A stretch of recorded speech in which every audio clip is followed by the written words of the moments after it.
shook. So how well is he going to fare against HeRoMaRinE, who, I mean, took a pretty deft 2-0 victory in his earlier match today? Yeah, I really feel as though right now the situation is Hellraiser really showing himself and being able to beat Showtime. He beat DNS actually to make it over here to this particular Challenger season. But now he has to face off against this guy. Down here in the bottom right, he's a Terran player. Just for Jeff, put your hands together for HeRoMaRinE. I'll clap.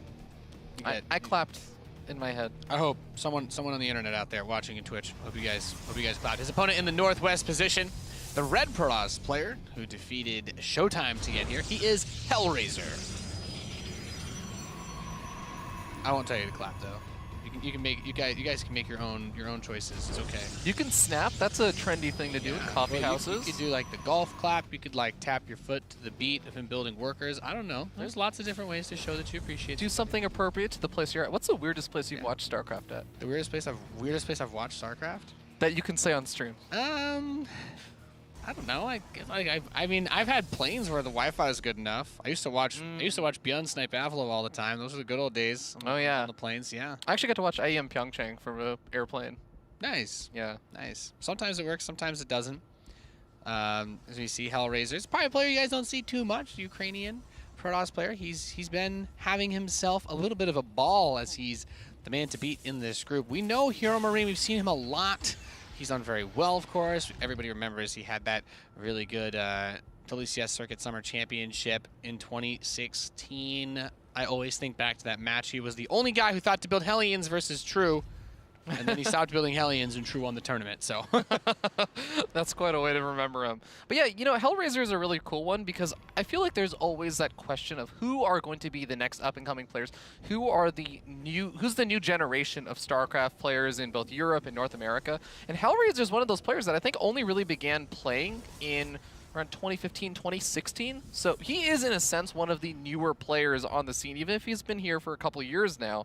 And it's really cool to see him actually make it this far to this point where he's in the winner's match. And if he advances out, this is one of those almost, I want to say, career-making moves where you remember, oh, this guy beats Showtime, potentially beats a player like HeRoMaRinE, kind of proves himself that, yeah, he's actually capable of contending with these guys. And I think if you saw this first match of the day, you say like, oh, Showtime's kind of like out of shape. Showtime doesn't really seem like he's got it.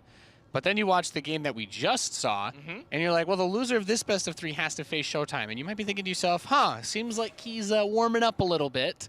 Seems like he's kind of getting back into his form. Maybe he was, maybe he just didn't get enough practice at the start of the day in, but he's picking up the pace, and he's not going to be a pushover in that final match. You really want to get out here because your opponent, if you lose, is not anyone easy to beat. Yeah, absolutely. So we're going to see the Reaper trying to maneuver around. It looks like the Adept able to push it back. And this is very similar and reminiscent of some of the earlier matches that we saw with HeRoMaRinE, or I should say the earlier match, where he just doesn't really get that much scouting information. He doesn't really see anything, and he doesn't really make an active effort to scout with that Reaper outside of just for proxies. Yeah, it seems that he either has to have some sort of idea of what Hellraiser does. Maybe it's just the massive amount of ladder that HeRoMaRinE plays, where he's like, oh, I know I play Hellraiser enough to have some idea of what I'm going to go up against. Maybe he's expecting an Oracle. We'll see what he's going to leave at home, or perhaps he's just trying to show such an aggressive front with the Adept scouting that factory, pumping out mines with the Reaper and the Starport, that he kind of thinks that Hellraiser will stay on the defensive and he'll keep an Oracle home if he builds one, or he'll just go straight to Phoenix or something like that. Yeah, also very interesting that Oracle is waiting around for not only the first Phoenix, but even a second Phoenix. So may try and move in and kind of catch HeRoMaRinE a little bit off guard with a off-timed Oracle as he adds on a couple of those gateways. But HeRoMaRinE looking to put on some of his own aggression as the medevac going to be unloading these Marines over by that third. Not too many units over there just yet. No, so this is a nice little poke, because I think canceling this third would be huge, considering that the Oracle and the Phoenix were all over in the main base. Getting a drop there would have been very difficult. So we got a fancy Marine micro picking him up individually away from the Oracle. And of course, it takes a few shots to pick him off. Now, he does get cleaned up. And I think we see here the real reason why why he kept those units back and why he went for that third base. He just says to himself, well, maybe I won't get too much harass done because you could probably have Widow Mines at home or something like that. But man, I'll just clean up whatever attack you're trying to do, because this wasn't a stim opening. He didn't open with multiple barracks. He still doesn't have any extra barracks on the way that he can put tech labs on to even get stim. So if you're a Protoss player and your Terran opponent isn't getting stim, you just defend. You got nothing to worry about. If he's not getting stim, how's he going to kill you? And with that growing Phoenix count, we kind of get into that dangerous zone where it becomes more and more difficult for a Terran player to put on too much more aggression because it just gets shut down. Like you said, the Protoss player can just sort of play the defensive style. The Phoenix will be able to shut down a lot of Liberator harassment, Medevac harassment, and just keep HeRoMaRINE on the back foot. Yep. The thing is, the only weakness that a Stargate play for Protoss has is when that big anti-air capability of a bunch of Marines come up, because then you're not just picking stuff up. It's very easy for the Marines to push, but we have that push coming out on the east side. A Liberator's going to siege in the main, so using a bit of that misdirection, pulling the army one way and sending the rest to the other. But these Marines versus the Phoenix, he's just trying to overwhelm them with numbers, as he does not have any upgrades for these Marines to make them any more effective in combat. Yeah, the Liberator, it looks like if this push gets picked off, the Widow Mines are also revealed right now. Stalker's gradually picking away. It looks like a Phoenix is taking care of that one Liberator. Somehow, these Cyclones, I feel like, the big MVPs in terms of dealing out damage to these Stalkers, but I just don't think it's going to be enough. Yeah, there's the lift-ups. I mean, he brought an SCV and he built a missile turret at his opponent's face, because he's like, I don't really have enough to kill your stuff, so I'll just build turrets in your face, and that's not gonna work. Can't lift up these Widow Mines now, Nate. Yeah, well, he can still kill them. Yeah. That's an option.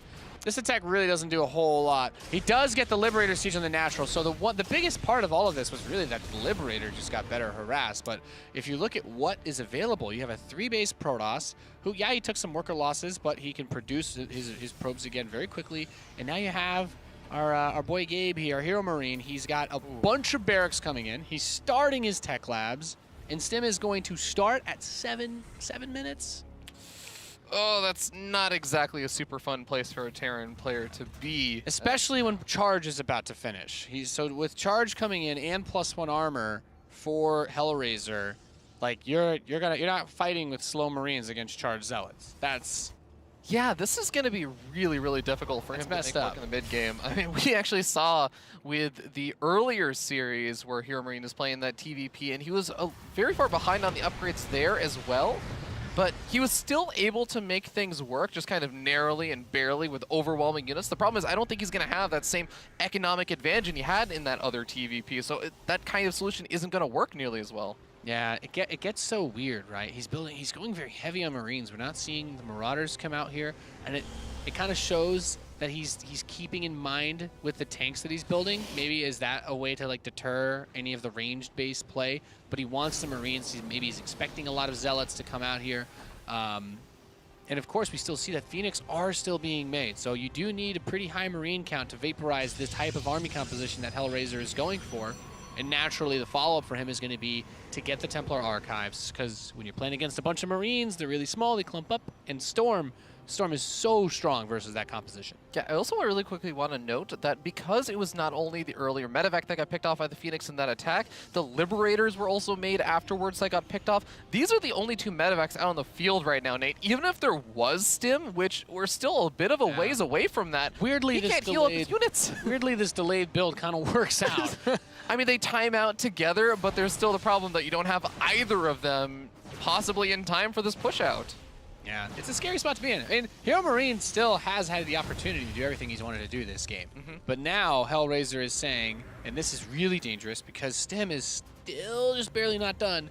And if he gets attacked in that one moment where he doesn't have it, like I don't know that he'll defend even if he does have it, but he certainly needs it if he wants to. And the Zealots are just going to charge in. Stim is still not done, just lifts up, and it's just slow shooting bio against charged Zealots. Oh my god, they're even slow to take out any of these Phoenix that are lifting up the tanks, the big damage dealers. The Zealots are absolutely ravaging the Marine count, but they're getting into a nice position now. I feel like all the Zealots are gone. The reinforcing Warpin wave isn't here. Stim and +1 attack finished during the fight, so HeRoMaRINE will hold, but at the cost of 16 SCVs, the majority of his siege tanks, I think because of the lift-ups, he still has 3 medevacs, albeit with no energy.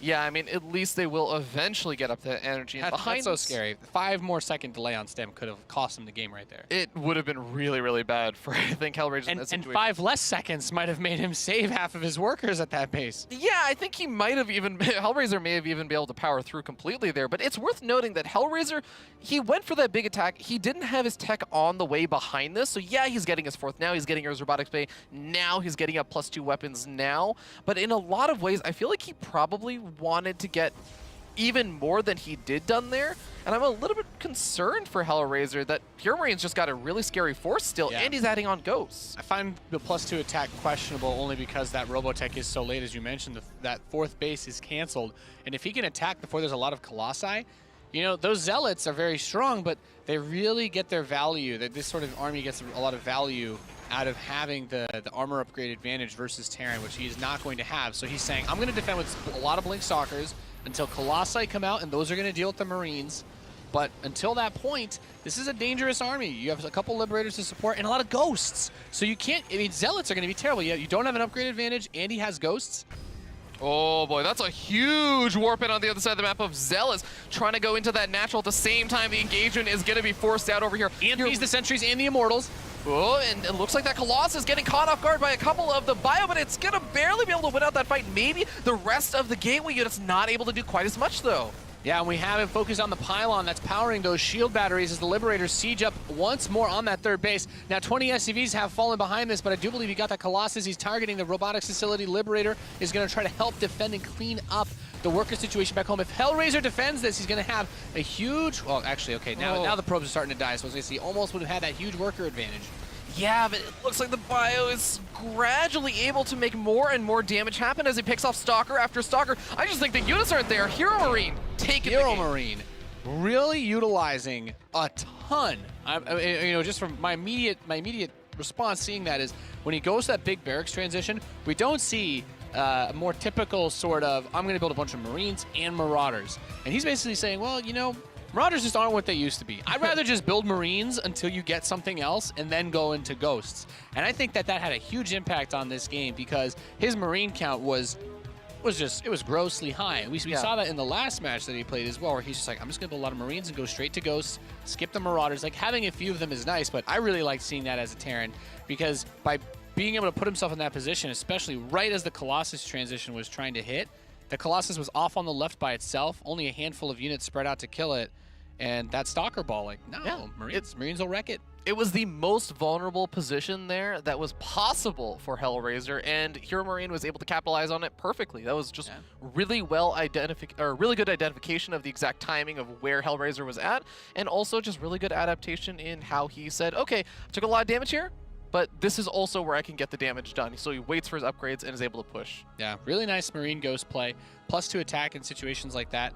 I can see it for the Stalkers and the Colossus because he was moving away from the Zealots as he realized it was a heavy Marine play. But everything just ended up being too late. The transition was too late. And it's hard to blame him because that big Zealot attack, I mean, it was really scary. he had charge +1 armor versus unupgraded Marines. All he had was combat shields. There was no stem, there was no +1 attack. That finished halfway through the fight. Do you feel like there was almost an over-investment of the warp-in of Zealots? Like if there were like 3-4 Zealots more warped in defensively, like they buy the time with the better upgrades and stuff? In hindsight, yeah. Having the transition earlier would have been nice. Like he threw away 3,000 minerals of Zealots in that attack. But if you know that your opponent doesn't have stem and you know that you have the armor upgrade advantage versus their attack, it really mean it when I say it's a difference of just a handful of seconds where he sacks all the SCVs to buy time, the tanks die, and the Phoenix help with that. But if his Zealots are able to just get 1 or 2 more charges in on those Marines without those upgrades, it could have very easily been turned around the other way. Yeah, HeRoMaRiNE got some really good positioning there that I think helped turn things around, like you said, and of course stim and everything finishing up. But ladies and gentlemen, we're going to get ready to hop into game number 2. A real hold the door moment that was. He brought all the SCVs out. He had to just buy that 5 seconds, that 15 before the fight. I didn't believe, Nate. I really didn't believe. I thought he was dead. Yeah. I was ready to call it, but fighting with bio versus upgraded charge zealots without stim. Like, no, what are you doing? What are you doing? But that he did a great job, honestly. Really great game. Let's see what he can get done here on map number 2. His opponent, the red Protoss player in the southwest, he is Hellraiser. And his opponent up in the top right, it's the blue Terran player, sitting up 1-0, HeRoMaRinE. And black-pink. Nice map.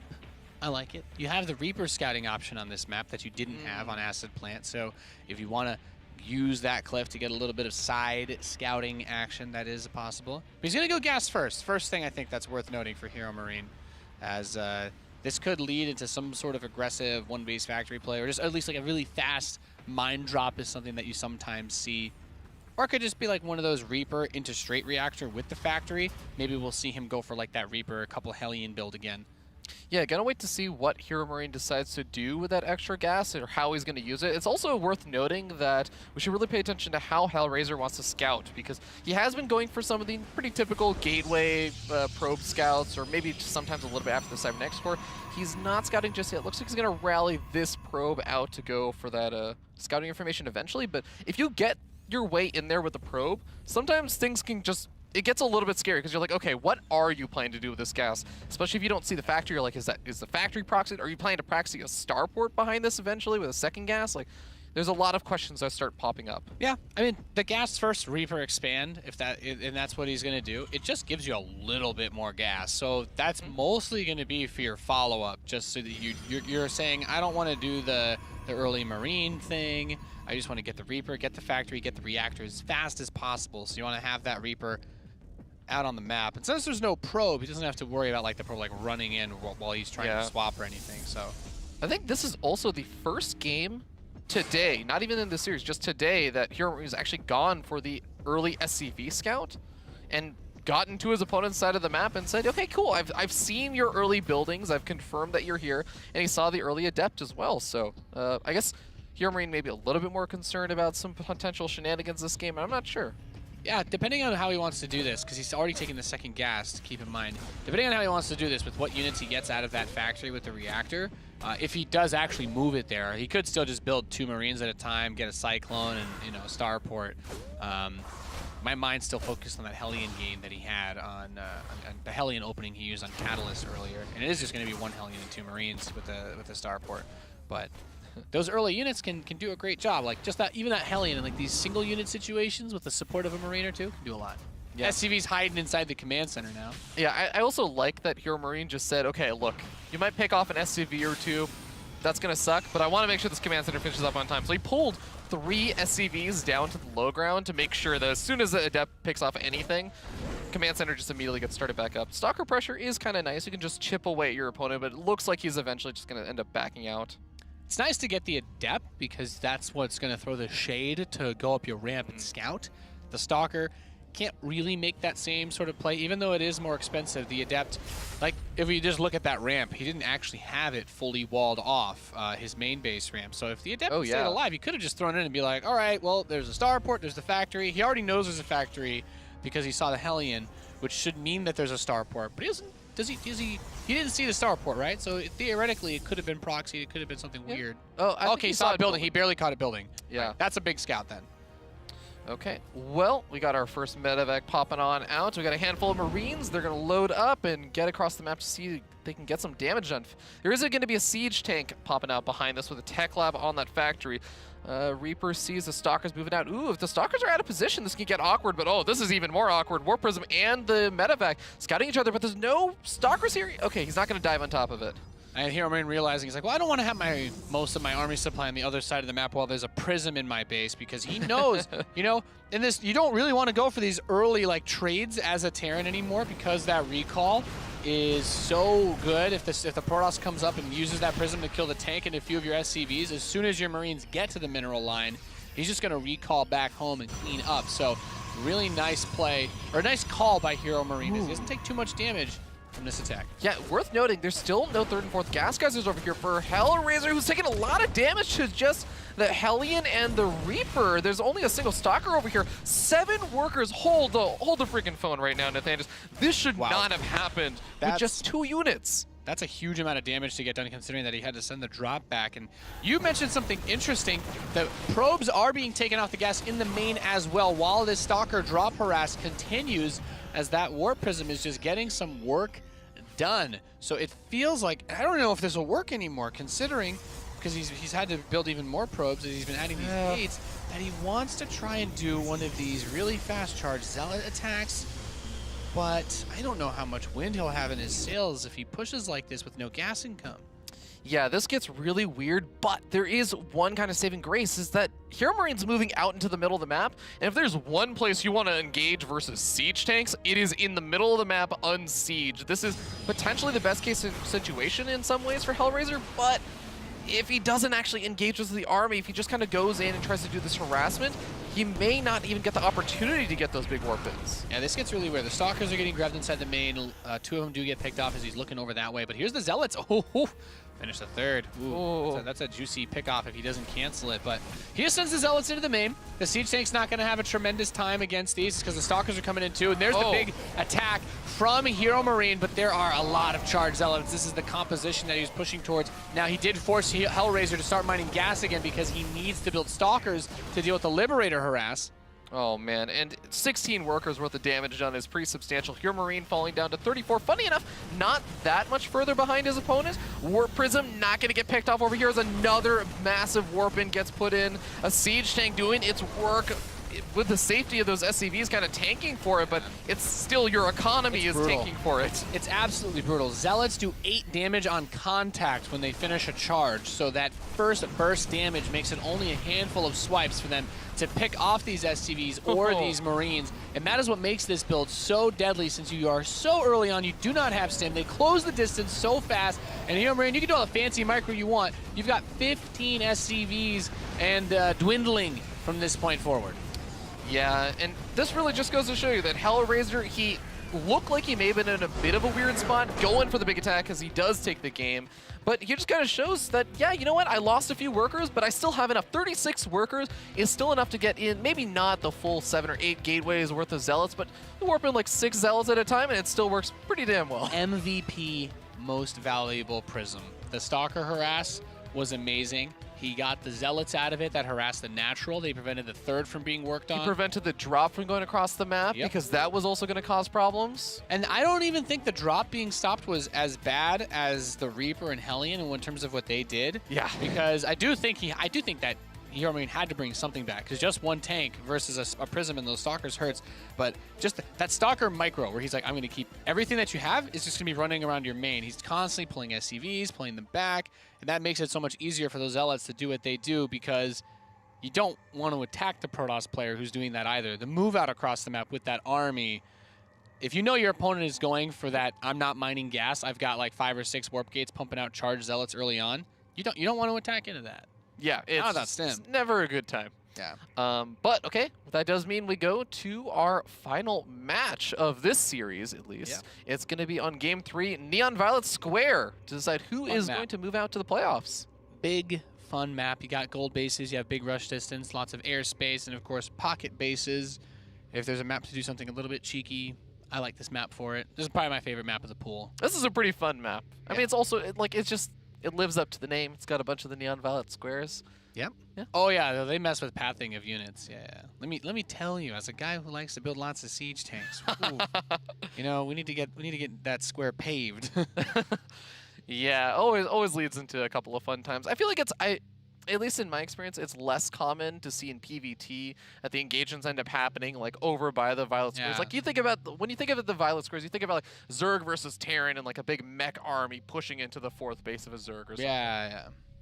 Yeah, Neon Violet Square for TVP, I mean, if you're looking at normal compositions, the squares mess with like some stuff, but the only units that Protoss will build that cannot go in those squares are Archons. I'm pretty sure. I think Colossi can't go through them as much, but with the range, it's not...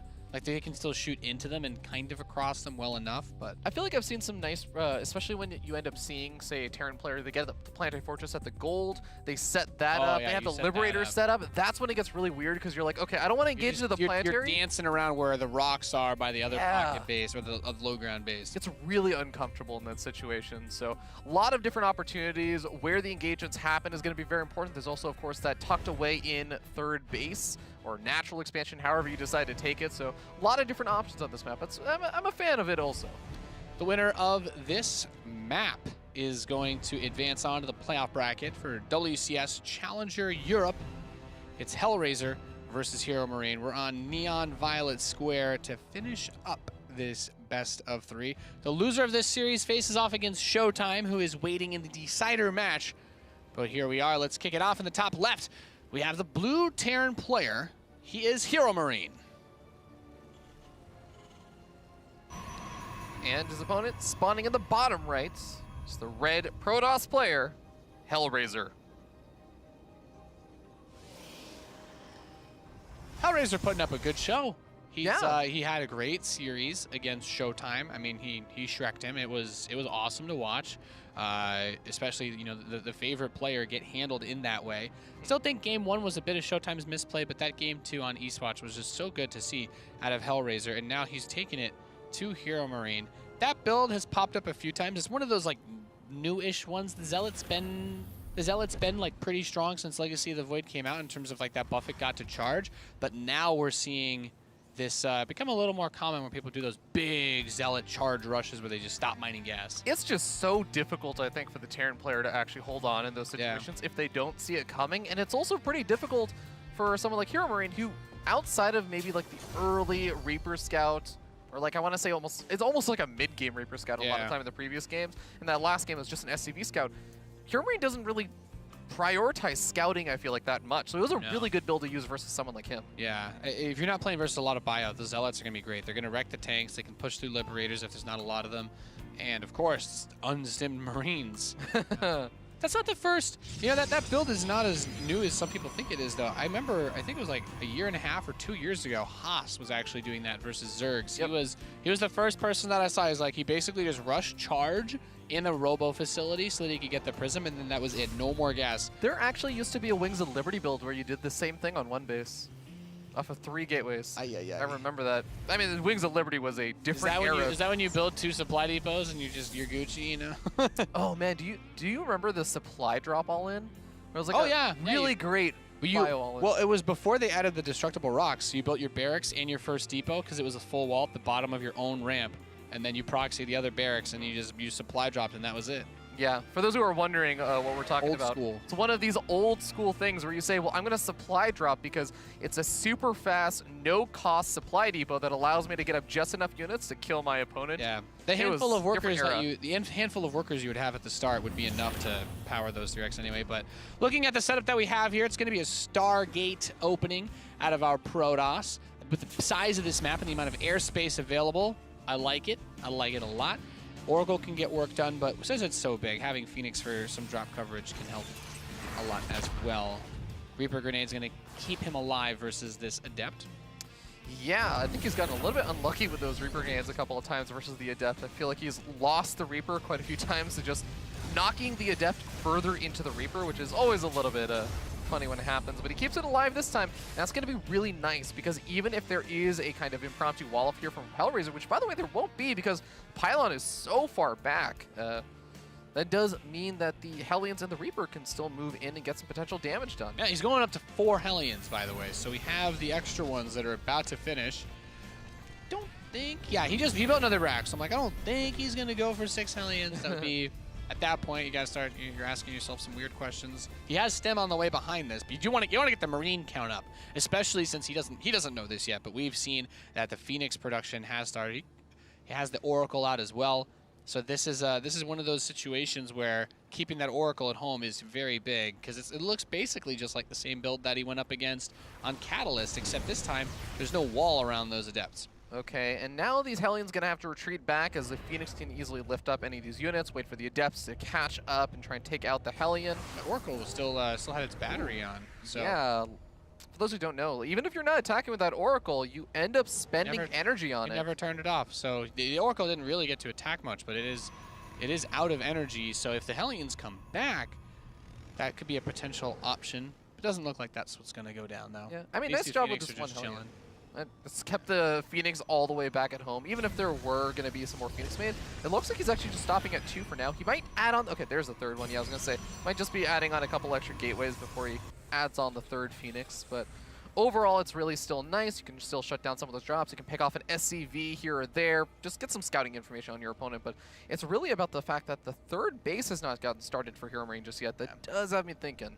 If you realize that Oracle is so low on energy, I would have liked to see him try to dive with the Hellions. I mean, we know that Hellions are fun units, but they're generally ineffective versus most Protoss forces once you get above like 10 supply. So you want to throw them away at the probes if you can.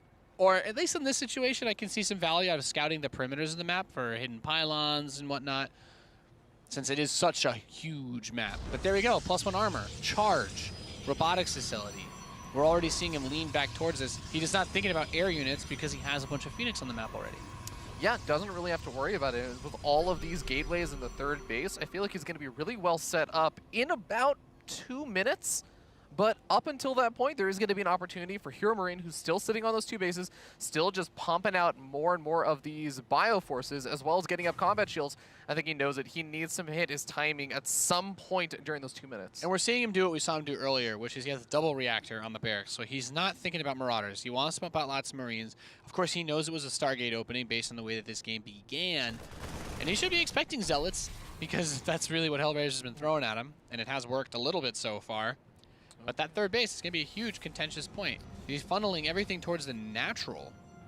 Yeah, the revelation's so important here in scouting this out, because he needs to know where is he going to position his units, over at the top of the third or over by this ramp. If he is defending by the ramp, Sentry force fields, yeah, he's already starting to throw a couple out, just scaring his opponent from maybe feeling too confident about moving up. He is cutting down the number of force fields available, so he's going to stem up that ramp, and the Marines are going to move a little bit north to try and get away so that he can force the other forces to come in, and that's just so many Marines. +1 armor is not done yet. Charge is, however, and the Phoenix are going to come in to try and help tackle this, but with the Zealots dead, without that upgrade advantage at the beginning of the fight, we have a huge aggressive push from HeRoMaRinE, getting a lot of damage done, powering the robotics facility, forcing the probes thrown away. He hasn't killed them, but they're not mining yet.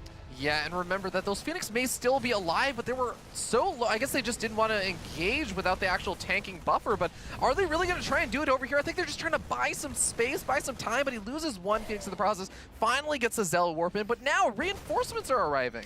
Yep, and that next wave of bio is going to be huge as the Widow Mines burrow. If they're able to get any shots off, he just needs to be careful of friendly fire. They do get picked up, but we see with this many Marines, he is able to push through the Zealot reinforcements. The power units, the robotics facility we're talking about, is still depowered, so all he has to do is just try to kite versus these Zealots as much as he can.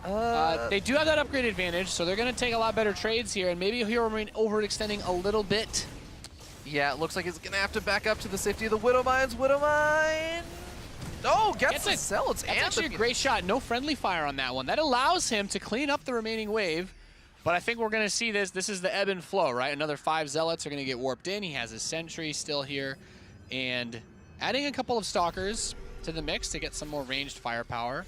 But bringing the Widow Mines up front. These bad boys are very difficult, very tricky to deal with. That splash damage versus Zealots is really helping HeRoMaRinE out. Oh, I feel like this is a much better engagement for HeRoMaRinE. You're talking about the ebb and flow, but I feel like the ebb is finally just kind of overtaking the flow right now as the Marines charge on forward. Okay, it's a couple of these Zealots getting in, but HeRoMaRinE is still taking the better trades here. Yeah, I mean, it's important to keep in mind that Hellraiser had that third base economy, which allowed him to keep throwing units at him. But now with the Widow Mines also anchoring this position, he's been able to just isolate the Protoss forces. If he splashes on these warping Zealots, oh my goodness, they come out with no hit points. And HeRoMaRinE cleans house, takes the series 2-1. He's going to the playoffs for WCS Challenger Europe. Wow, big congratulations to HeRoMaRinE. That was a really well executed build. I love what I've seen out of HeRoMaRinE. I love the way he's responded to all of these with the heavy Marine play. Just really, really good. If you're trying to win TVP right now, if you're riding the struggle bus like me, I think I'm going to be taking some serious notes from the way that he's been playing. I mean, of course, it's clear that he has been preparing for his Terran versus Protoss because he had 3 Protoss in his group. He knew that he was going to have to play versus some very good players, and he was able to bust out the right builds and handle everything really, really well. Just kind of showcasing, yeah, you know what?